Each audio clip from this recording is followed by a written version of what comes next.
WWE Survivor Series is this Sunday, and honestly, there's not much to talk about this pay per view. I mean, it feels bad to say it's a transitional pay per view, but that's what it is. We've only done two of these so far.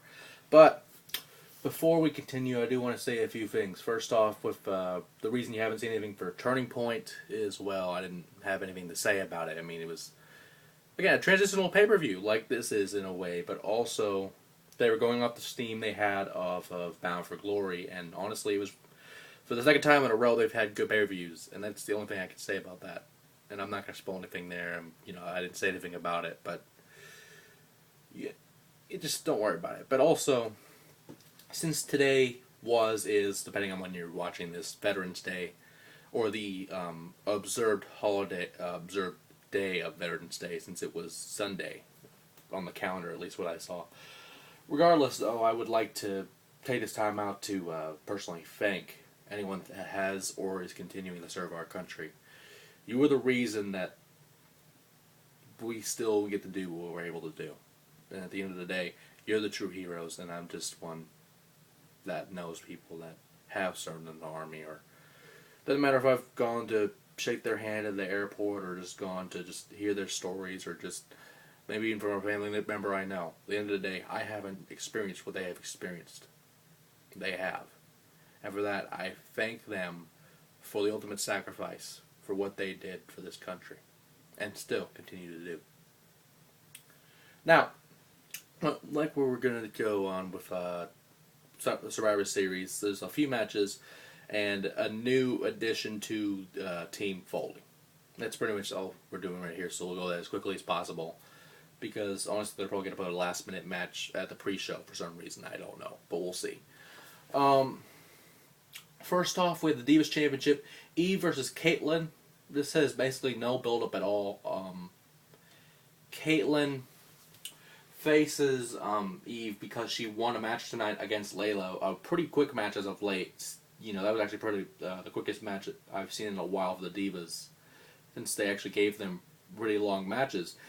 But this is actually the first one-on-one confrontation with Caitlyn and Eve since Caitlyn was originally supposed to get her shot a few months ago against Layla for the title. Now, honestly, I feel it's about time that Caitlyn gets the title run, because Eve was, she got injured, and Eve was a substitution, even though it was pretty much Eve's fault to begin with. But it's about time Caitlyn finally sees her moment. And since winning NXT Season 3, and I can't believe it's been that long, but finally, this rookie wins her gold, and it's about damn time. And speaking of title matches, the United States title's on the line. It's Antonio Cesaro versus R-Truth, or for people that watch the Indies, Claudio Castagnoli versus Raw and the Truth Killings. Now, R-Truth's actually a former United States champion, but to be honest, I still feel bad after all these years, and now I don't feel that bad now, but for a guy who used to be an NWA World Heavyweight Champion, now reduced to the United States Championship, and a guy who runs around that has a little guy named Little Jimmy, and possibly a fucking stowaway named Little Jenny for all we know. I don't even know. But the same could be said for Claudio. Being reduced from Ring of Honor's tag team division to breaking up the Kings of Wrestling to be a United States champion. I mean, you have to start somewhere. But personally, in my mind, Claudio could be a world champion any day of the week.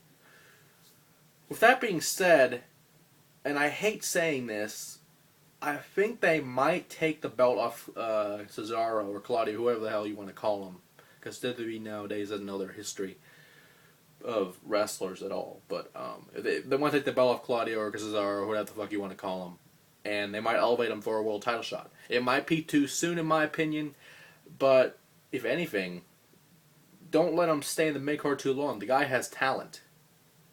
Push him a little longer, he might get a world title shot down the line and be world champion. A very good one as of that. And finally, we have Team Foley versus Team Ziggler. There's nothing really changed in this match except for the actual team.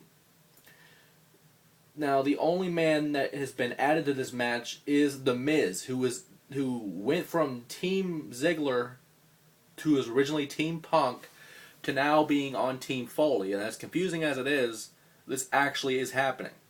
So it will be The Miz, Team Hell No, Randy Orton, and Kofi Kingston versus the team of Team Ziggler, which is Dolph Ziggler, Damian Sandow, Team Road Scholars, Del Rio, and Wade Barrett. With the pending of Ricardo Rodriguez. It was originally going to be Paul Heyman, but that's not going to be in the picture. And Mick Foley at ringside, respectively. Now, as big as a clusterfuck as this can be, there can only be one winner, and I honestly don't know who will win. Survivor Series matchups are really hard to predict, and to be honest, you might as well just watch and enjoy it. Because at the end of the day, this match is one of the only ones that matters, along with the WWE title match. And we saw Ryberg beat Brad Maddox and put him in the ambulance, and John Cena actually beat CM Punk. For once. I'm actually shocked. But at the end of the day, we'll find out what happened in these matches. Because Survivor Series is this Sunday, and it's one of the biggest pay-per-views of the year. The Thanksgiving tradition continues with the Survivor Series. Who will survive? I know people who won't. But I will. And I'll see you there.